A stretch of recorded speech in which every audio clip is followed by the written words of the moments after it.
The X Zone Radio Show with Rob McConnell is largely an opinion talk show. All opinions, comments, or statements of fact expressed by Rob McConnell's guests are strictly their own and are not to be construed as those of the X Zone Radio Show or endorsed in any manner by Rob McConnell, Relmar McConnell Media Company, the X Zone Broadcast Network, its affiliated networks, stations, employees, or advertisers.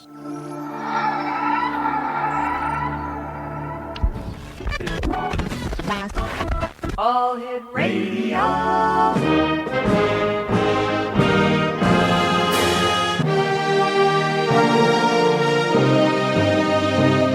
Welcome to the X Zone, a place where fact is fiction and fiction is reality.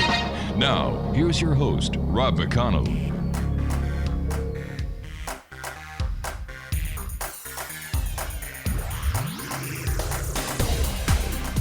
Welcome back to the X Zone, everyone. I am Rob McConnell, coming to you from our broadcast center in Hamilton, Ontario, Canada, on the Talkstar Radio Network, iHeart Radio Network, Mutual Broadcast Network, and, of course, the X Zone Broadcast Network. If you'd like to send me an email, it's very simple, xzone@xzoneradiotv.com. On all social media sites, X Zone Radio TV. And to find out about the programming we have available for you 24/7, 365, it's very simple. Just go to www.xzbn.net. My first guest tonight is Dr. Mark Davis. He is a medical doctor and a native of Brooklyn, New York, now living in the confines of northern Maryland. He's a graduate of the SUNY Upstate Medical School and multiple years of postgraduate training. In between managing health facilities, he practiced internal medicine with concentrations on nutrition, weight loss, and gerontology. His resume for writing includes hundreds of published articles in the sciences, astronomy, medicine, space travel, politics, and UFOs. Additionally, there are 6 books in print with his moniker on them, and he has had the privilege of being a frequent guest on an array of radio programs. Dr. Mark Davis, welcome back. Great talking to you again, Dr. Davis. Thank you for having me, Rob. I really appreciate being on your show. Listen, since you and I talked, I've noticed when Stephanie sent us the information that you were going to be on and we're going to be talking about diets, that it seems that everybody's getting fatter. Yes, the world is getting fatter. America specifically is getting fatter. It's the availability of food.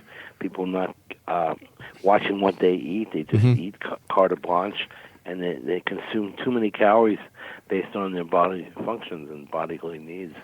Physically, people are not as active as they should be as well. So the weight accumulates, especially people over 30. They start accumulating weight. And then it's pretty sad. It's pretty sad for everything. That means healthcare costs are going to go up, exactly, and up and up and up, and then people are going to get sicker and sicker. And we're seeing more people die from heart disease and other kinds of diseases, including cancers, starting in their 40s. So it's a sad thing that we're seeing. What impact, in your opinion, sir, do all these restaurants that offer the luxury of driving through? Is there any statistics to base the increase in the obesity based on all these different restaurants instead of getting out of your car and walking in and getting your order and just driving through? You've got drive-through restaurants, drive-through pharmacies, drive-through cleaners, drive-through banks, drive-through funeral homes, for goodness sake. That's correct. You see those out in California, specifically drive-through funeral homes. Yeah. These are convenience food, and these abilities to drive through is a convenient way of getting your food, and it's easy and quick, and many people don't think twice about what they're ordering. They order 2 or 3 Big Macs. Nothing against Big Macs at all, but the calories are enormous. People eating sugared cereals, eating high fructose corn syrup. Just about every item you buy with sugar has high fructose corn syrup, which is not digested like regular sugar. So it accumulates as well. I mean, the sum total is there's a lot of food available. People are not thinking about what they're eating, and they're grotesquely overweight in many cases. And here in America, especially, over 50% of the population is defined as overweight. Are there any statistics or studies that you're aware of, Doctor, that take into consideration the growth of the computers, the video games that kids now play instead of going out and playing baseball, soccer, or football like you and I used to do when we were kids? You're referencing inactivity. Yes, there's plenty of data to support this. Multitudes of people are inactive, not only children, young adults, um, late teens, early 20s, people staying at home, watching TV, not performing the functions that we used to do, go out in the streets, play ball, run, jog. And there's plenty of joggers for sure, but the number compared to population is low, and we need to get that up and make people healthier and healthier. So shortened lifespans you've seen as a result of this. Yes. And then that's true. That's really true. How about the increase in GMOs? Well, yeah, sure. I mean, this is part of the deal. This is part of it. Wow. What's the difference between your diet ebook called The Fat Zone 21st Century Dieting and other diets that are on the market, Dr. Davis? Thank you for asking. Well, there's a major difference. First of all, it's economical. The foods listed on the diet regimens and the menus specifically are easily accessed. They're not expensive at all. There's no prepaid food to buy. You don't have to buy meals. You don't have to have deliveries made to your home. And they're easily to access. Specifically, the products that we chose to be on the diet were also inclusive in the Millennium Diet, The Practical Guide to Rapid Weight Loss, which was a very successful book back about 8 or 9 years ago. This is an update of that book, and this is an e-book now, not a regular. So it's easy. It's a lot less expensive than the old book was.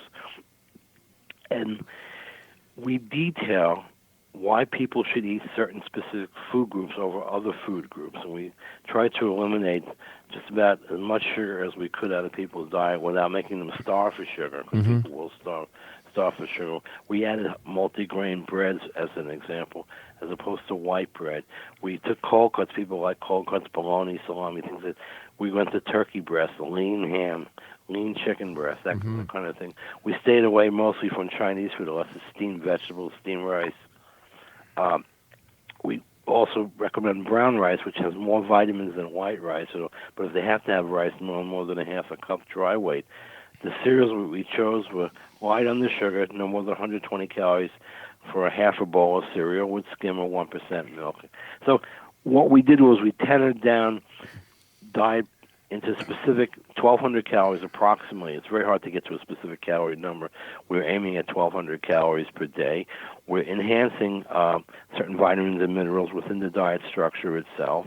And it's well proven that these type of foods will help people lose weight rapidly and safely. With the Millennium Diet, we saw some patients lose up to 35 pounds in 5 weeks. Yeah. We think this diet will push more people from 15 to 25 pounds in a month, which is a very good weight loss for a diet program as well. And again, there's no super fees that people have to pay for to buy these foods, and they're readily accessed in any grocery store, supermarket. You know, that's very important that you mentioned the loss of weight, because a cardiologist will tell you that if you lose too much weight too fast, it's not very good for your heart. No, not at all. Yeah. Not. And if you have vicissitudes of weight going up and down over a period of time, that's not good. It's better to stay at one weight level, but that one weight level should be a lot lower than the weight levels that we're seeing now in people. So you're seeing a person with 5'8", weighing 240 pounds. That's about 50 pounds more than they should be. Yeah. If you want to go down to the thin area, that's 160 to 180 in their body mass index. But I would say if people could reduce 50 pounds of weight, they're helping their heart, their lungs, and their longevity as well. People want to live longer. You can do it by diet, and it's well proven now. It's not a science fiction fantasy anymore. People can live longer just based on diet. Years ago, I did the Atkins diet, and I'll tell you something, Dr. Davis. I lost weight very fast. I craved carbs like anything. You know, if I saw spaghetti, my God, it was like, I've got to have some. And when I went off the Atkins diet, I gained more weight. Yeah, there's a rebound phenomenon that people experience oftentimes when they go off diet. The way the fat zone would work is you tenor down off the foods, heavy foods, and you stay down there pretty much. And you learn how to eat properly as well. If you look at some of the celebrity diets, they were offering lasagna, chocolate cake, pizza, all the things I love too. I mean, I'm not saying I don't like these things. But for weight loss, for diet specifically, if you want to lose weight, you have to be on a diet 24/7. You can't be a part-time dieter. In other words, Monday to Friday, you diet, and over the weekend you binge. You can't do that because the body works on a full-time schedule. How, I'm a drinker of water. I used to drink a lot of coffee. I don't drink coffee anymore. I don't even drink decaf coffee because my doctor said, there's no big difference, so just stick to water. I stick to water. I got myself a little unit that adds carbon dioxide into the water. Yeah. It's like drinking soda water or club soda. Yeah. And you know what? I feel better. I sleep better. Do you find it a little bland when you do that? I mean, when you put carbon dioxide into the water? Because it's the same thing as a Coke without the Coke syrup. That's basically what you're doing. I just use some real lemon juice. I squeeze a fresh lemon into it. Yeah. Gives it a bit of flavor, or a fresh orange, and I'm good like that. Doctor, you and I have to take our first break. Please stand by. Great talking to you again, Dr. Davis. Sure. Exo Nation, Dr. Mark Davis is my special guest. If you'd like to contact Dr. Davis, his email address is platomd@gmail.com. That's platomd@gmail.com. And Dr. Davis and I will be back on the other side of this commercial break as we continue here in the X Zone from our broadcast center in beautiful Hamilton, Ontario, Canada. And if you'd like to find out more about the X Zone, if you'd like to find out what other programming we have available for you 24/7, 365, visit the website, www.xzbn.net. We'll be back after this break. Don't go away.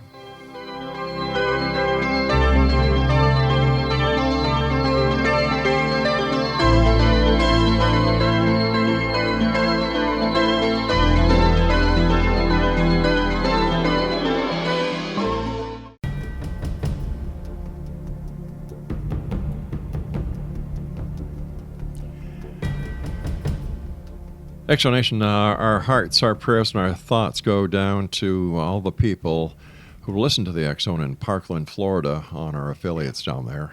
A horrific day down there, and God bless each and every one of you. And to the first responders, the members of law enforcement, and the rescues and the ambulance drivers, guys, you did a fantastic job, and thank you for being there.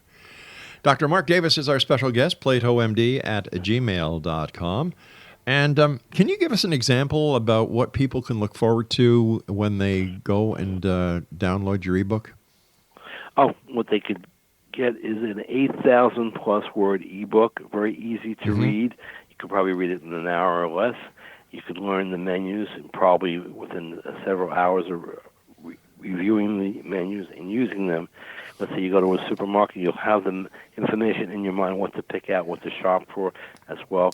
It'll tell, there's no recipes in the book. You make your own recipes based on the information that's given as well. It also discusses longevity in terms of diet, exercise, vitamins, those kind of things. And there is solid basis for that because we give references to articles that you would see that you can live longer with dieting.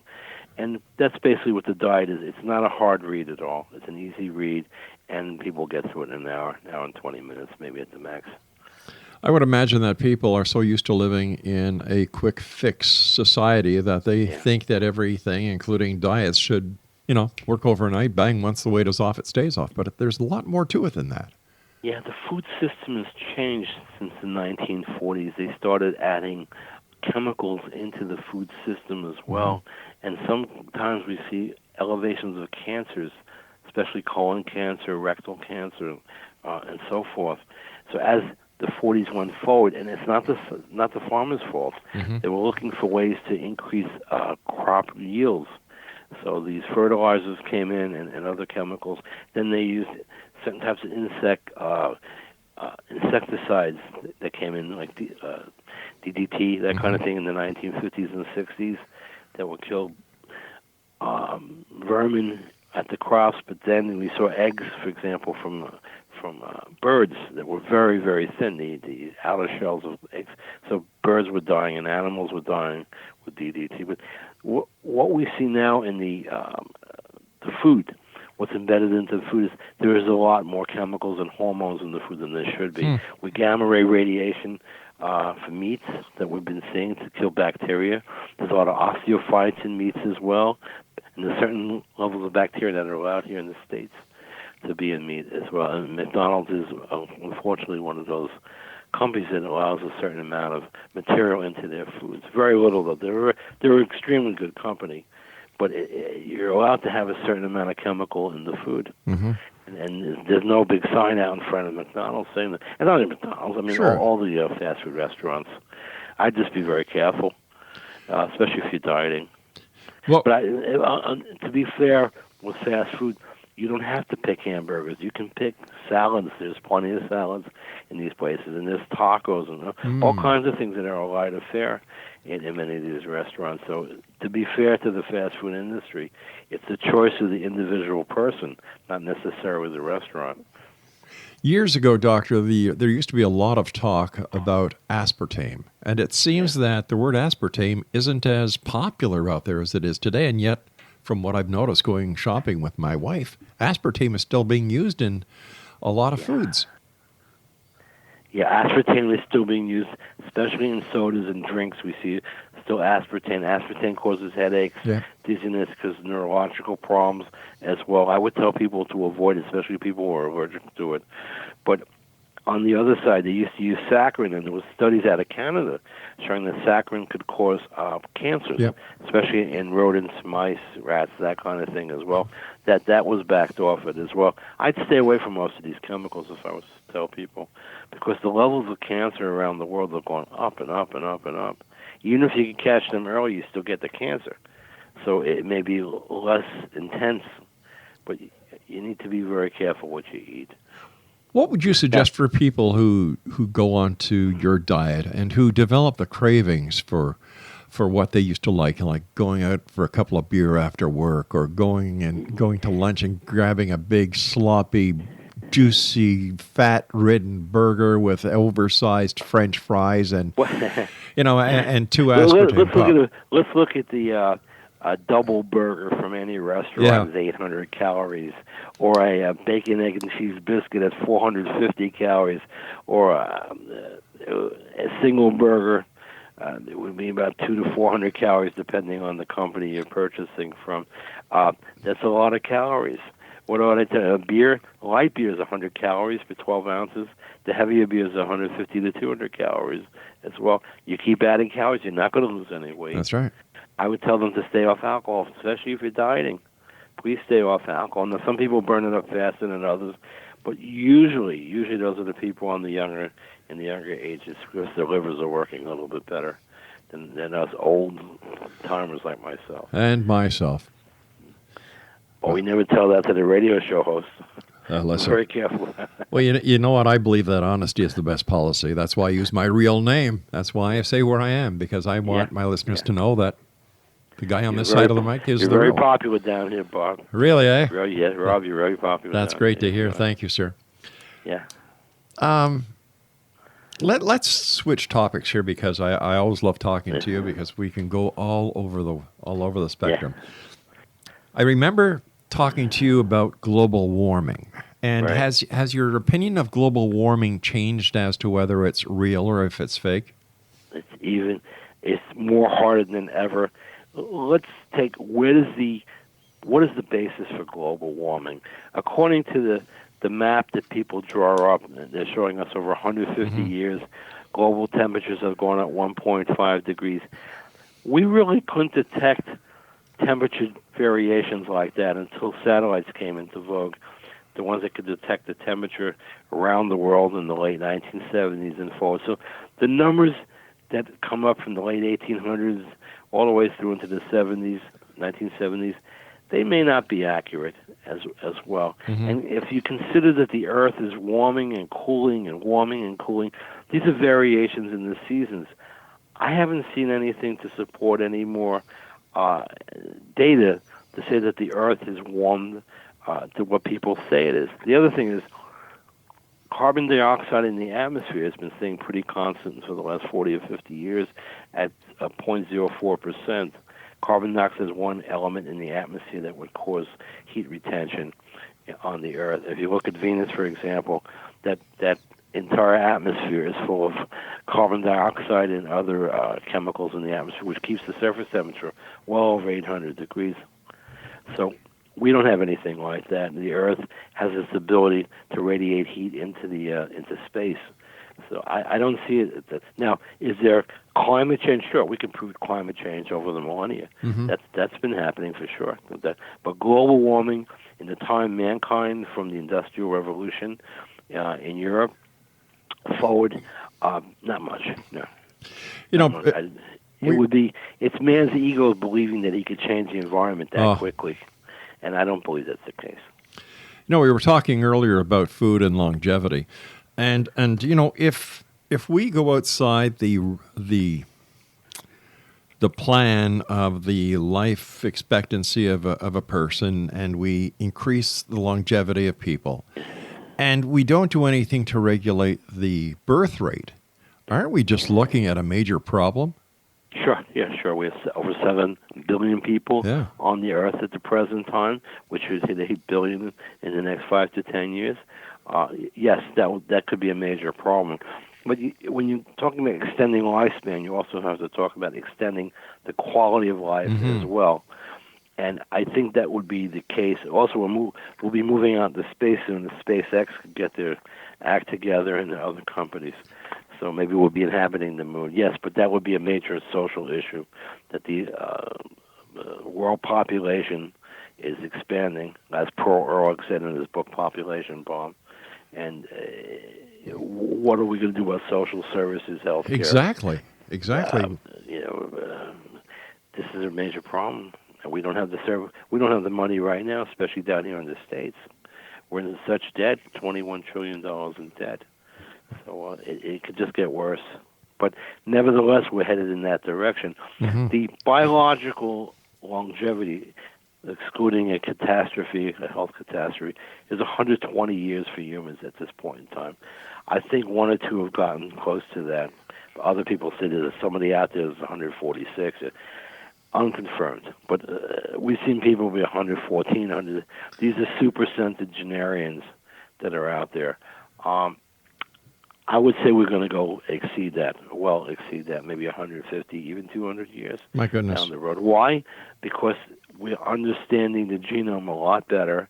We're understanding the enzymes involved with transcribing DNA much, much better. We have the facilities now to modulate DNA, and it's just a matter of getting our formulas right in terms of the chemicals. We should not be eating the chemicals, pharmaceuticals that we should be taking to extend longevity. So it may come by diet. Right now it's diet, but eventually it's going to come by other ways. And I think pharmaceuticals are going to cause extension of lifespan. I think that's the way it's going to be at the end of the day. Dr. Davis, please stand by, sir. We've got to take our news break at the bottom of the hour. Exonation, Dr. Mark Davis is our special guest. And if you'd like to send Dr. Davis an email, if you'd like to ask him any questions or suggest topics for his future books or whatever, he's very easy to contact. His email address is platomd@gmail.com. That's platomd@gmail.com. And if you'd like to find out more, you can visit these websites, superbookreviews.com, science and journal article editing.com, and medicalboardusa.com. I'm Rob McConnell. This is the X Zone. Dr. Mark Davis and I will return on the other side of this news break as we continue here in the X Zone from our broadcast center in Hamilton, Ontario, Canada. Don't go away.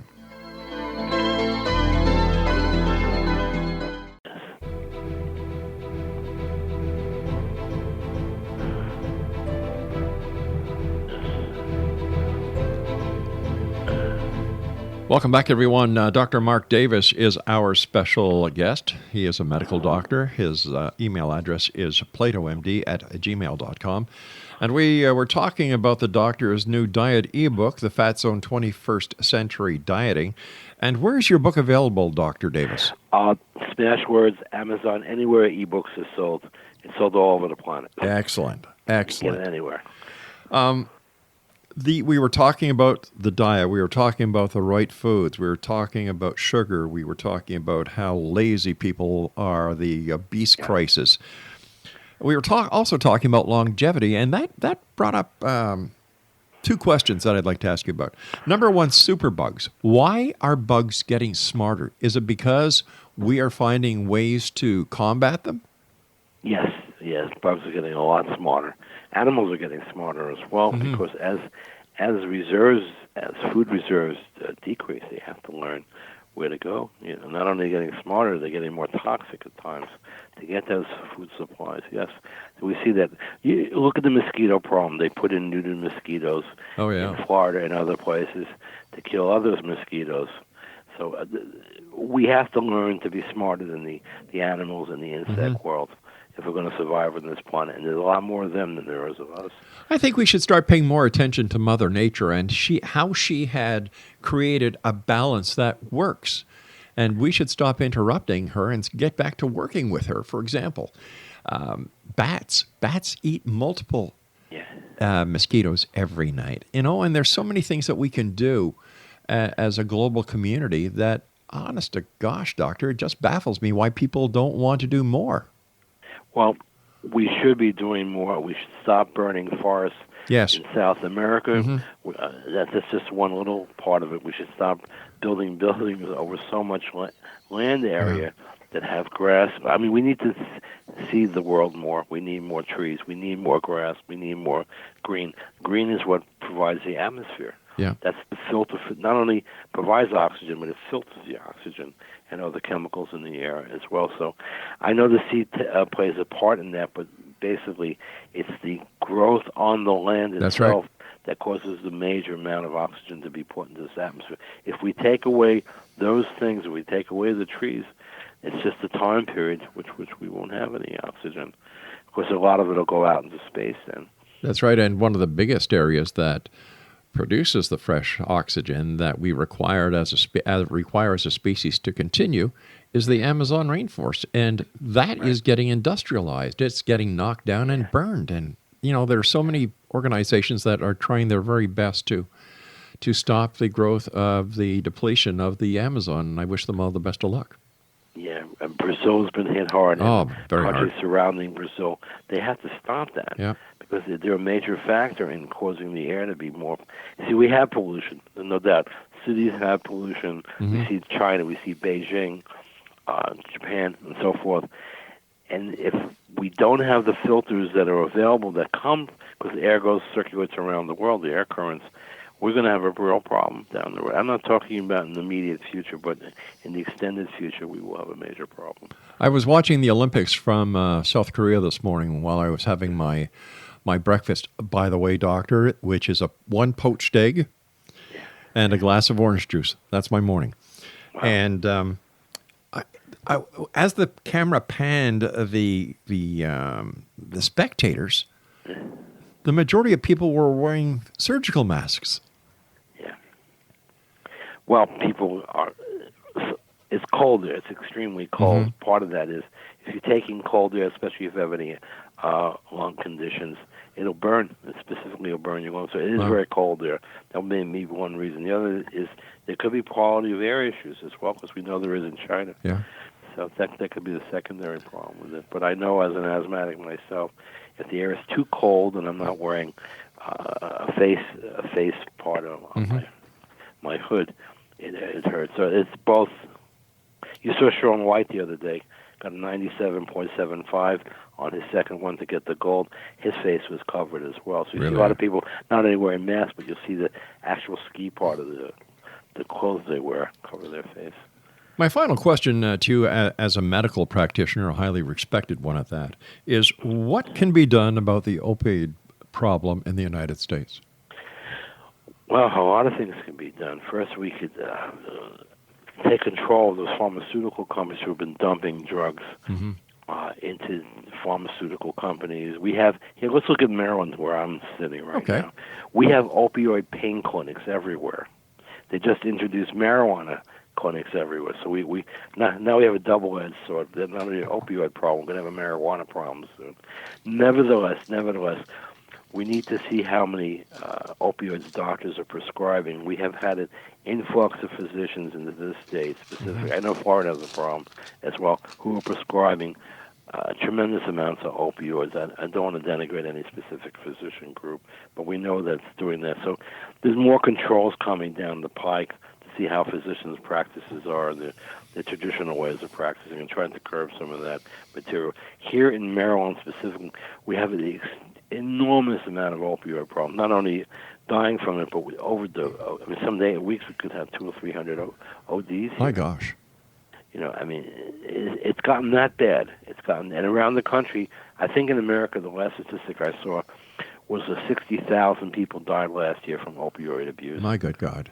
Now, they don't only take opioids, they mix it with fentanyl, which is another drug, another toxic drug as well, which is used in surgical procedures. So we have that, and we can do something, but we need to stop the source first. How about the legalization of marijuana? Is that going to be an asset or a... I've been cursed at, literally cursed at on different radio programs and emails, things like that, my position on marijuana. I don't believe it should be legalized. I agree. I think it should be decriminalized. Yes. That is a major difference in that area.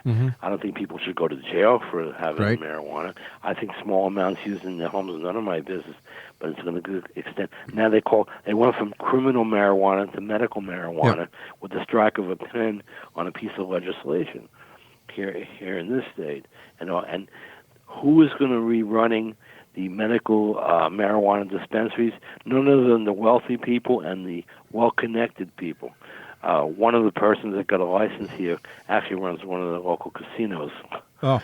So it's gotten to be more political than just scientific and medical marijuana. For what are you going to use it for? Yeah. They say it's going to reduce nausea with people that have cancer. Fine, let them have it. Yeah. The point is there's better drugs out there than marijuana. They say it's going to help glaucoma. Well, there's a lot better drugs out there for glaucoma than medical marijuana. It's going to take arthritis away. Now, come on. We know this is all recreational. Yep. At the end of the day, I agree with you on everything you said, Doctor.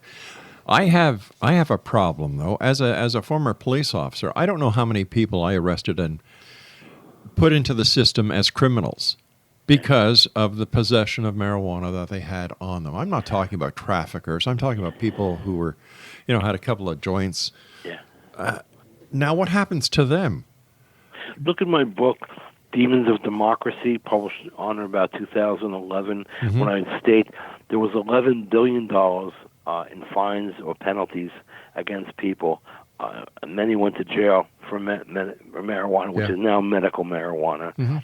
And it's just a waste of time and efforts on the police department's part. But what happens to these people whose lives have been ruined? They have criminal records. Nobody's talking about exonerating them or getting rid of their records. There is a lot of corruption in government, tremendous amounts of corruption, and that's part of a corrupt government structure. Yeah. That innocent kids are going to have records the rest of their lives. They may not be able to vote, get jobs, go into the military if they choose, get into certain schools, and the list is endless. How these things affect you, because the computers never forget. But you know what? I believe that if marijuana is legalized on a federal level, then anyone who has been arrested on a marijuana charge that doesn't include trafficking or distribution, their files should be purged. Well, you may, for marijuana specifically, you may want to purge the records of people that were selling 3 grams of it or 5 grams or 8 grams of it or sharing it with their friends, and the police officer found them. I'm fully for the police. Yeah. I'm a big supporter of the police, but they have better things to do than chase kids with a marijuana cigarette in their back pocket. Exactly. How many books have you written all told, Doctor? 6. My gosh. People want me to write more, but I don't think so. I retired from medicine a little while ago. I went on to do other things. I do a lot of radio, and I really appreciate being on your show. It's wonderful to have that privilege. Oh, it's our pleasure. And to write, I write lots of articles. I edit many science journal articles, things like that. Well, Doctor, you and I have to take our final break. Whenever you're on, time goes by so fast. I'm going to get Stephanie to bring you back in about a month because we still have so much more to cover. But please stand by. We have another 12 minutes together. And Exonation, my guest this hour is Dr. Mark Davis, MD. If you'd like to contact Dr. Davis, his email address is platomd@gmail.com. And you can also check out these websites, superbbookreviews.com, science and journal article editing.com, and medicalboardusa.com. And all these websites are going to be on our website, the X Zone Radio, xzoneradiotv.com later on. So you can just go to that site, click on that. And we've been talking earlier in this interview about his new book entitled The Fat Zone 21st Century Dieting. And it's available in ebook everywhere where ebooks are sold online. I'll be back on the other side of this break with Dr. Davis as we wrap up this hour here in the X Zone from our broadcast center in Hamilton, Ontario, Canada. Don't go away.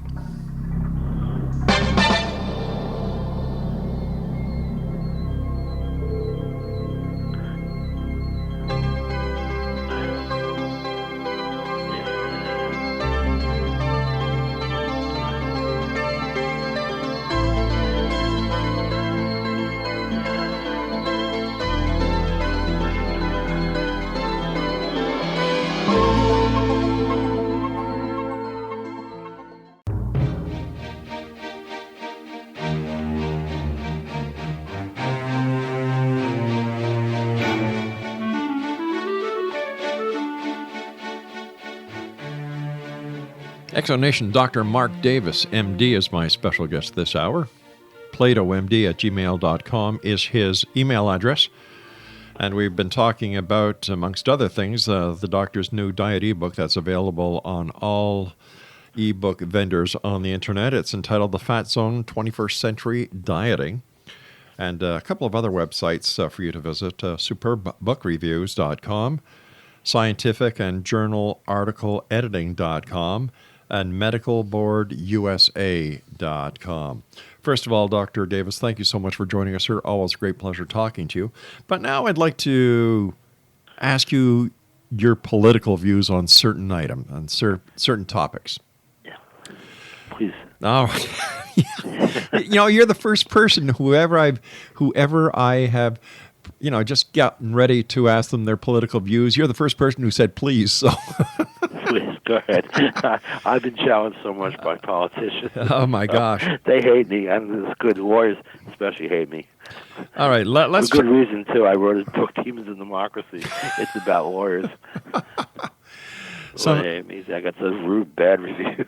Somebody asked me, what do you call 100 lawyers laying at the bottom of the ocean? I said, I don't know. They said a good start. Yeah. Or how do you know when a lawyer is lying? His mouth is moving. That's right. Okay, let's talk about politics. The present state of the U.S. politics. Now, a big thing in the United States. We hear about up here and around the world. We hear about the Dreamers. We hear about the wall on the southern border. And up here in Canada, we don't know if your president is going to one day want a wall between Canada and the United States that we're going to have to pay for as well. But since there's a lot of water between our countries and a lot of the international boundary is through water and then the 49th parallel, we're not worried about that too much yet because I'm sure that someday the United States will need more lumber and they'll come and see us. But tell me, what is your opinion of the wall on the southern border? First with the northern border, Canada is a beautiful country. I've been up there. And I think you may want to put a wall to keep too many people from America coming up there because it's such a beautiful place. So I don't think you're going to have the wall itself. We already have a wall. There is a wall there. There's about 800 miles of walls, fencing.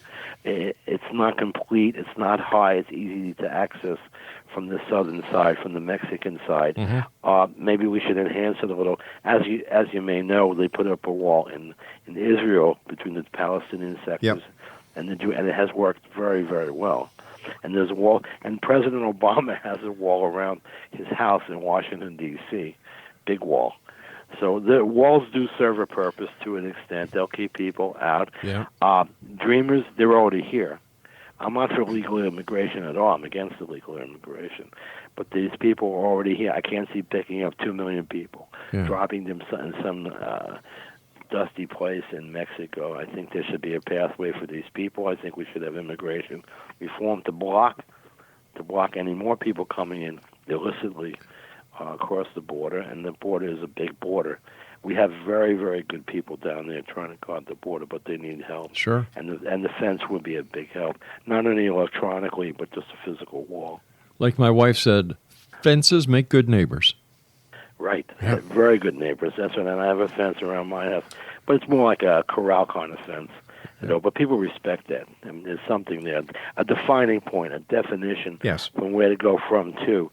And that's a good thing. And the Mexicans, I know there's a lot of criminals in that specific population, but most of them are not. I mean, we hear about MS-13.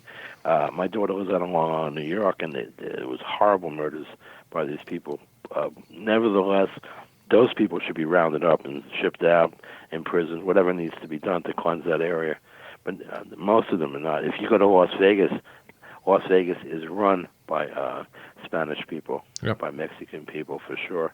And they do a lot of the road work here in Maryland for sure. Some of these people don't want to do it. And they're very talented people. They're not only picking grapes or bananas or something. They're very, very they're architects, they're road builders, they're house builders. They're very smart people. They're very smart people. They're very hard workers, and they're very family orientated. Very much so. Yeah. Most of them are Catholic. Very religious as well. And they're very close to their wives and families. And so I really respect them for that. You know, because they will take a job, any job, in order to do their best to support and take care of their family. Yeah, I have so many acquaintances that are of Spanish origin. I couldn't even count.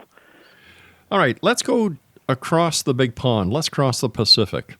Yeah. We're getting to North Korea. Yeah. You know, your president has the ability to say a lot of things without thinking first. Yeah. So what do you think is going to happen between the United States and North Korea? Now, North Korea has built up its nuclear arsenal. Yeah. They have thermonuclear weapons in there. They're developing a hydrogen weapon. They're developing missiles to launch that will hit the west coast of California. That get hit. That's just a scare recently in Hawaii. They could certainly hit Guam at this point in time. And this problem has been passed down and down and down from Clinton to Bush to Obama, and now somebody with some cojones has come along, so we're not going to push it down the road anymore. Because once this guy gets a viable missile, he may use it. Yeah. So we have to take a stand someplace. And also his ability to hit Canada is not that, because Canada sides with us on much of the world stage. You better believe it.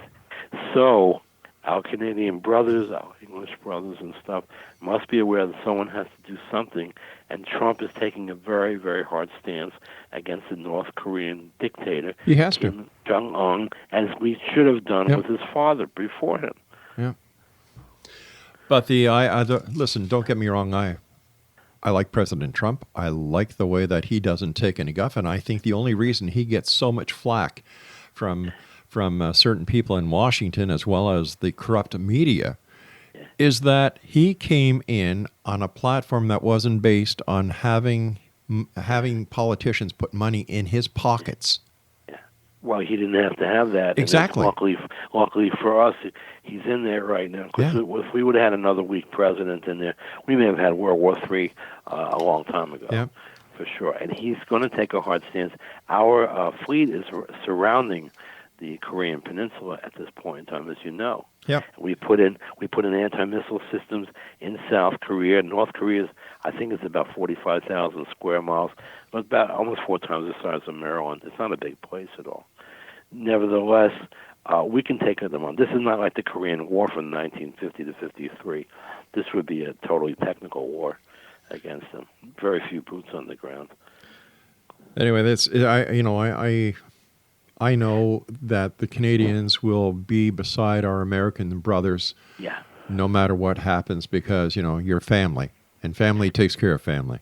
Exactly right. And the family should always take care of family. If something happened up there, we should run up there in a second to help out because Canadians have helped us out so much. Here's a question for you. Is there a chance Amazon might be the only company surviving in the next several decades? It looks like they're consuming company after company. Mm-hmm. They've absorbed Whole Foods, which is a very big grocery chain. And now people are complaining there's less foods on the shelves there. They're automating everything as they can. There's already a huge warehouse built here in northern Maryland from Amazon. And if you go up 95 Route, which is the major road between Maryland and Maine here, you'll see Amazon centers one after the other. I would think Bezos wants to buy up as much as he can. I don't think the walk-in store like Walmart's are going to go away. For sure, people like to browse. Sure. But I think they're going to be consuming more and more and more because you can't compete. The model that Amazon uses is they subvert prices. They lower prices so much that they put many people out of business. Well, for example... just take one item real quick. If you have a baseball cap, let's say the Yankee cap as an example, they have 24 varieties of Yankee cap. If you go into a hat store, you get one, that's it. So Amazon could not only reduce the price, but offer a lot more. And in one day you get it. Well, look what they've done with the publishing industry. Right. They bought the Washington Post for $1, I think, or $2. That was about to go out of business. It was run into the ground. But it's the left of the left Washington Post. It really is. I mean, it's not a fair representation of American news. Neither is CNN, of course, but that's... Oh, don't get me going on CNN. I call it the Communist News Network. I call it Clinton News Network. That's right, yeah. Same thing. You know, it's identical. I often wonder what would happen to CNN if they hired real reporters instead of the bunch of losers that they have there now. You know, you look at Don Lemon. I'm sorry, his family name, in my opinion, says exactly what he is, a lemon. Exactly, yeah. He's you horrible. know, they're all horrible. Van Jones has been hired by them, and every person that is to the left of Lenin or Stalin is up on that. We don't watch. You notice in America, at the airports, it's usually tuned to CNN. Why, I don't know. Maybe you can answer that question. I don't know, my friend. I don't know, but it was so funny yesterday. The guy who does the morning show, Chris Como, the son of the governor of the state, he was saying, or his brother's the governor, I'm sorry. He was saying that, you know, basically, if you don't like the way that we talk about President Trump, you can watch Fox News and Friends. Yeah. Well, he's just a silly person. That's all. You can't talk to irrational people because, very basis, they're irrational. They're just not with it. And I think he knows that deep down, that the things he say are silly. But that's the agenda from CNN and MSNBC and CNBC and so forth. Dr. Davis, I hate to do this, my friend, but you and I have run out of time for tonight. I want to thank you ever so much for coming on the show, and I'd love to have you back on in the future because there's still so much to talk about. Yes, we have a lot to talk about, and I really appreciate being on your show. You take care of yourself. No, sir, the honor is all ours. And take care of yourself. And X-Zone Nation, if you'd like to find out more about Dr. Davis, I'll put the website addresses on our website, and you can always email him at platomd@gmail.com. I'll be back on the other side of this break. Don't go away.